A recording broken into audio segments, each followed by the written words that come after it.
नमस्कार। Sports can के आज के संस्करण के साथ मैं प्रशांत कुमार आप सभी श्रोताओं का स्वागत करता हूं। आज के अंक में खेल जगत की तमाम खबरों पर विस्तार से चर्चा के लिए हमारे साथ स्टूडियो में मौजूद हैं वरिष्ठ खेल विशेषज्ञ उत्तरा गणेशन। उत्तरा जी, स्पोर्ट्स कैन कार्यक्रम में आपका स्वागत है। धन्यवाद प्रशांत। आइए सबसे पहले नजर डालते हैं अब तक की स्पोर्ट्स हेडलाइंस पर। T20 क्रिकेट विश्व कप में स्कॉटलैंड और नेपाल के बीच मुकाबला जारी। ऑस्ट्रेलिया विश्व कप से बाहर, जिम्बाब्वे ने सुपर 8 में जगह बनाई। अहमदाबाद में कल भारत और नीदरलैंड होंगे आमने सामने। हॉकी इंडिया ने FIH मेंस प्रो लीग के लिए 24 सदस्यीय टीम की घोषणा की और इंडियन फुटबॉल सुपर लीग में ईस्ट बंगाल FC ने की जीत के साथ शुरुआत।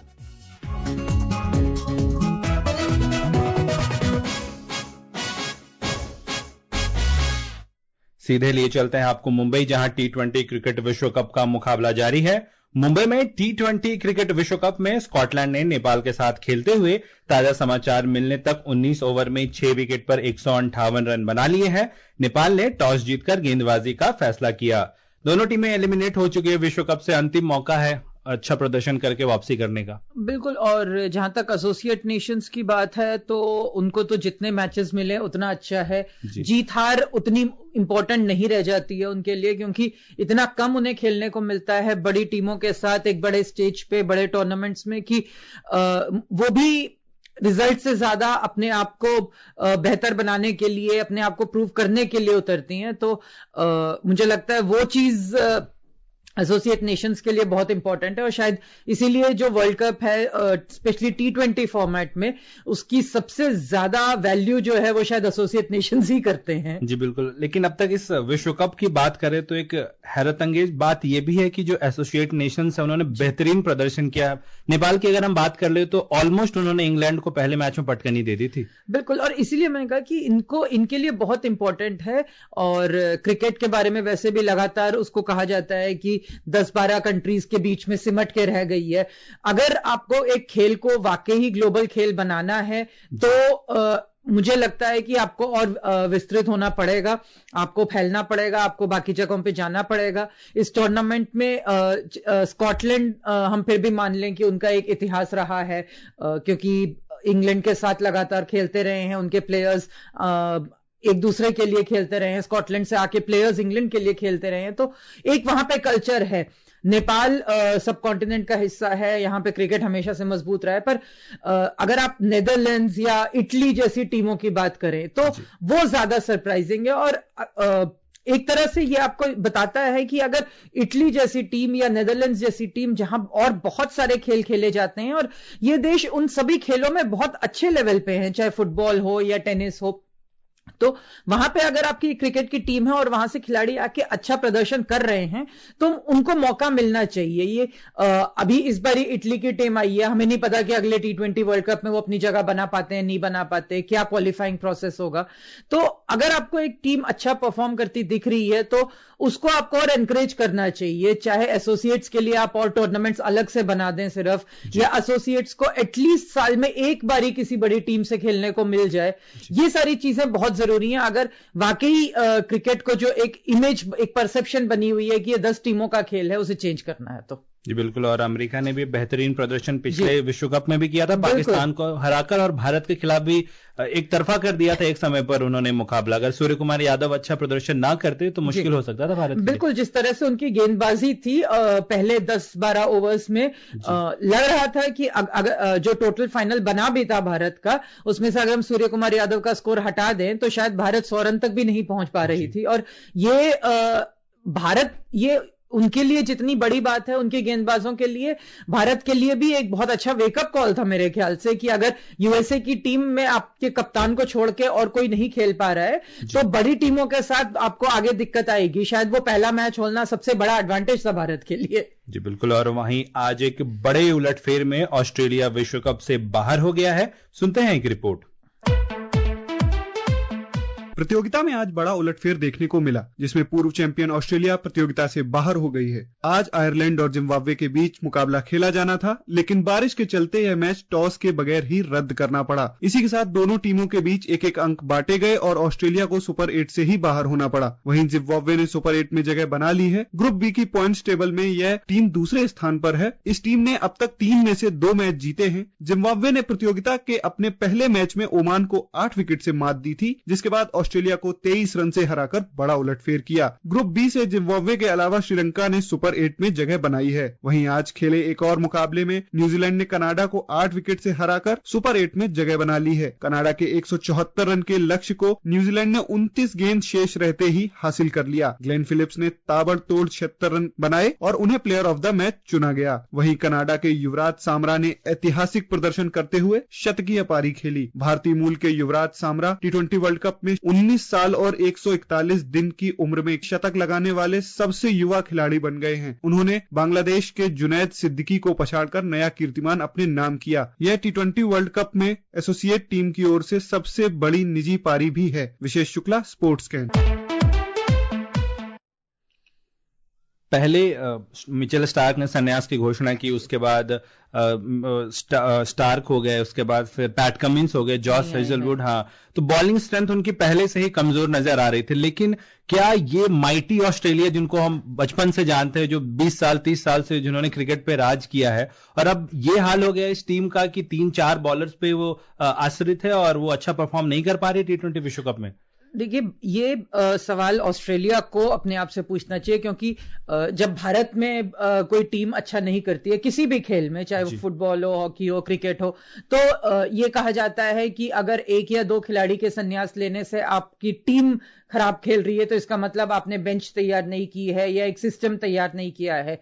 ऑस्ट्रेलिया या इंग्लैंड जैसी कंट्रीज के लिए उनकी सबसे बड़ी एडवांटेज यही मानी जाती थी कि उनका डोमेस्टिक स्ट्रक्चर जिस तरह का है और जिस तरह का स्पोर्ट्स कल्चर है वहां पे, तो एक सिस्टम उनका बना हुआ है जिसके थ्रू प्लेयर्स आते रहते हैं। और ये बिल्कुल ऑस्ट्रेलिया को सोचने की जरूरत है कि क्या उस सिस्टम में कहीं कुछ गड़बड़ हुई है, कि अगर आपके 2-3 खिलाड़ी गेंदबाजी में नहीं है बड़े, और अगर वो खेल भी रहे होते तो उन्हें ये याद रखना चाहिए कि ये सारे अपने रिटायरमेंट के आसपास ही थे। आप 35, 36, 37 साल की उम्र इन सबकी हो चुकी है। तो अगर आपके लिए अभी भी वो आपके बेस्ट हैं और आपका कोई युवा खिलाड़ी नहीं निकल के आ रहा है, तो वो शायद ऑस्ट्रेलियन क्रिकेट के लिए ज्यादा सोचने की बात है, ज्यादा बड़ा कंसर्न होना चाहिए, बजाय इसके कि आप T20 वर्ल्ड कप से लगातार तीसरी बारी जल्दी बाहर हो गए हैं। जीतना तो बहुत दूर की बात है, आप सेमीफाइनल्स तक नहीं पहुंच पा रहे हैं। तो ट्रॉफीज आप जीत सकते हैं, लेकिन ट्रॉफी सब तभी जीतेंगे जब आपके पास सिस्टम होगा। बहुत सालों तक भारत में ये चीज बोला जा रहा था कि ट्रॉफीज नहीं आ रही हैं क्योंकि सिस्टम नहीं है। अब हम वो देख रहे हैं कि एक सिस्टम तैयार हुआ है। सिर्फ डोमेस्टिक मतलब IPL बिल्कुल है T20 फॉर्मेट के लिए, पर बाकी का जो सिस्टम है, चाहे वो रणजी ट्रॉफी हो या विजय हजारे हो या मुश्ताक अली हो, हर फॉर्मेट में आपका एक पाइपलाइन बनी हुई है, एक फीडर लाइन बनी हुई है जिसमें खिलाड़ी आते रहते हैं, और उसकी वजह से आपकी टीम, नेशनल टीम जो है वो मजबूत हो रही है। आपके पास अगर विराट कोहली नहीं है या रोहित शर्मा नहीं है T20 टीम में, अगर किसी मैच में आपके जसप्रीत बुमराह को रेस्ट दे दिया जाता है, आप मोहम्मद शमी को नहीं खिला रहे हैं, तो ऐसा नहीं है उसकी वजह से भारतीय टीम बिल्कुल ही खेलने लायक नहीं बचती है। और वहां पे आपका सिस्टम काम आता है। बिना शमी के भी हम जीत रहे हैं, बिना विराट और रोहित के भी हम जीत रहे हैं, T20 में एटलीस्ट जीत रहे हैं। बाकी फॉर्मेट्स में अभी थोड़ा होना बाकी है, पर जैसे मैंने कहा कि हर फॉर्मेट के लिए एक अलग सिस्टम होता है, और ऑस्ट्रेलिया वनडेज के हिसाब से या टेस्ट मैच के हिसाब से शायद अभी भी बहुत मजबूत है, पर ये उनको सोचना पड़ेगा कि लगातार तीसरा T20 वर्ल्ड कप है जहां पे वो सेमीफाइनल तक नहीं पहुंच पाएंगे, और इस बार तो पहले राउंड में वो आउट होके जा रहे हैं बाहर। जी बिल्कुल, लेकिन जिम्बाब्वे की तारीफ करनी होगी। कुछ प्लेयर्स हैं, जैसे हम सिकंदर रजा की बात करें, मुजर बानी या ब्रेंडन टेलर की वापसी हुई टीम में, काफी अनुभवी खिलाड़ी हैं। ब्रेंडन टेलर तो 2007 में खेला तो उन्होंने विश्व कप, और इस विश्व कप में भी शिरकत करते नजर आए, तो बेहतरीन प्रदर्शन किया है, और अनुभव के साथ वो जो यंग प्लेयर्स है ना, उनका मिक्सअप भी है उनके पास। जिम्बाब्वे के पास हमेशा से बहुत अच्छे खिलाड़ी रहे हैं, पर वो हमेशा उनके साथ होता है कि या तो वो बहुत ज्यादा एक्सपीरियंस नहीं होता है या बहुत ज्यादा वो मैचेस खेलते नहीं है। जिम्बाब्वे के टूर अगर आप हिसाब लगाएं कि जो बड़ी टीमें मानी जाती हैं, इंडिया, ऑस्ट्रेलिया, इंग्लैंड, इन्होंने पिछले 5 साल में जिम्बाब्वे के कितने टूर किए होंगे या जिम्बाब्वे ने इनकी कंट्रीज में कितने टूर किए होंगे, तो ये सारी चीजें बिल्कुल मैटर करती हैं। आपने ब्रेंडन टेलर की बात की, जिम्बाब्वे में अगर आप अभी पॉमी बांगवा कमेंट्री पैनल में बैठे हुए हैं, उनके पास हीथ स्ट्रीक्स थे, उनके पास एंडी फ्लावर थे, तो प्लेयर्स उनके पास तो हमेशा से रहे हैं। पर जैसा मैंने कहा कि एक टीम की तरह खेलने के लिए आपको काफी प्लेयर्स साथ में आना होता है, और T20 फॉर्मेट ऐसी टीमों के लिए एक बहुत अच्छी चीज है, क्योंकि जब आप टेस्ट मैच खेलते हैं तो आपको एक अलग लेवल का स्किल सेट चाहिए होता है, जिसके लिए एक्सपीरियंस बहुत जरूरी होता है। T20 में आप के पास इतना छोटा टाइम होता है कि एक भी प्लेयर अगर अच्छा आपका निकल जाए तो वो मैच बदल सकता है पूरी तरह से। जी, उधर T20 क्रिकेट विश्व कप में कल भारत का सामना नीदरलैंड से होगा। यह मैच अहमदाबाद के नरेंद्र मोदी स्टेडियम में शाम 7 बजे से खेला जाएगा। भारतीय टीम पहले ही सुपर 8 के लिए क्वालिफाई कर चुकी है। हमने यूएसए के खिलाफ देखा कि शुरुआती जो पेसर्स थे उनके खिलाफ उन्होंने डोमिनेट करके खेला, लेकिन बीच में स्पिनर्स जो थे, इरास्मस की बात कर ले तो वहां फंसे थे भारतीय बल्लेबाज, लेकिन पाकिस्तान के खिलाफ स्पिनर्स को अच्छा खेल कर दिखाया। तो क्या रणनीति होगी अगले मैच में उनका? देखिए, मुझे लगता है T20 में रणनीति बहुत इंपॉर्टेंट नहीं होती है, एक बेसिक प्लानिंग बहुत जरूरी है। पर जैसे मैंने जिम्बाब्वे के लिए बोला कि अगर एक खिलाड़ी आपका अच्छा चल जाता है तो वो पूरा मैच पलट सकता है। यूएसए के खिलाफ भी अगर सूर्य कुमार यादव का बीच में एक कैच ड्रॉप हुआ था जब वो बहुत कम स्कोर पे थे, अगर वो कैच पकड़ लिया होता यूएसए ने तो शायद वो रिजल्ट कुछ उल्टा हो सकता था वहां भी। तो कल भी मुझे लगता है अगर कॉम्प्लेसेंट ना उतर के खेलें और थोड़ा सा सिर्फ ये सोच के खेलें कि उन्हें जीतना है तो बहुत मुश्किल होगा नहीं भारत के लिए।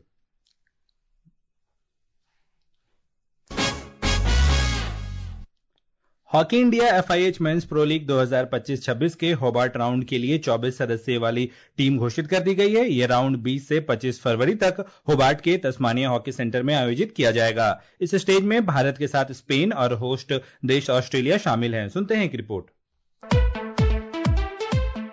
टूर्नामेंट के राउरकेला लेग में भारतीय टीम का सामना बेल्जियम और अर्जेंटीना से हुआ था, लेकिन अब फैंस का ध्यान होबर्ट लेग पर है। टोक्यो 2020 और पेरिस 2024 में 2 बार के ओलंपिक मेडलिस्ट हार्दिक सिंह को टीम का कप्तान चुना गया है। इस टीम में अमनदीप लाकड़ा और मनमीत सिंह भी शामिल हैं। भारतीय टीम में सूरज करकेरा और मोहित होनन हल्ली शशि कुमार बतौर गोलकीपर नजर आएंगे। वहीं अमित रोहिदास, जर्मनप्रीत सिंह, जुगराज सिंह, संजय और सुमित डिफेंस को मजबूती देंगे। कप्तान हार्दिक सिंह, संजय विवेक सागर प्रसाद और राजकुमार पाल मिडफील्ड को लीड करेंगे। उनका साथ राजेंद्र सिंह, मनमीत सिंह, मोइरंग थेम, रविचंद्र सिंह और विष्णुकांत सिंह देंगे। फॉरवर्ड लाइन की कमान मनदीप सिंह, अभिषेक और शिलानंद लाकड़ा जैसे जाने माने स्टार संभालेंगे। अंगद बीर सिंह अपने पहले इंटरनेशनल टूर के लिए भी वापस आ गए हैं। वहीं युवा अरायजीत सिंह हुंडल और आदित्य अर्जुन लालागे अटैकिंग लाइनअप को पूरा करते नजर आएंगे। प्राची प्रिया, स्पोर्ट्स कैन।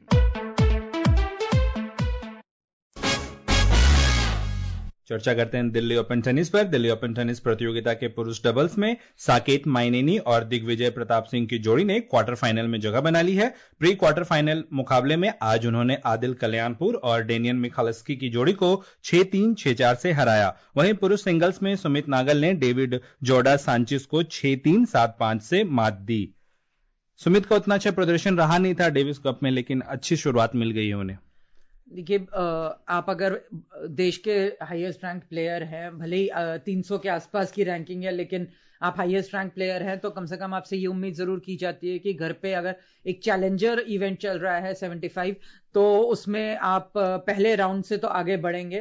पर भारतीय टेनिस के लिहाज से बहुत अच्छी खबर ये नहीं है कि सुमित नागल सेकेंड राउंड में पहुंचे हैं, बल्कि बाकी के जितने सिंगल्स में थे वो सारे पहले राउंड में आउट हुए हैं। इससे पहले मुकुंद शशि कुमार जैसे खिलाड़ी को उनको क्वालिफायर खेलना पड़ा है। तो भारतीय टेनिस के फ्यूचर के लिहाज से डेविस कप में जो सुरेश का परफॉर्मेंस था उसके अलावा बहुत ज्यादा अच्छा ऐसा है नहीं फ्यूचर फिलहाल।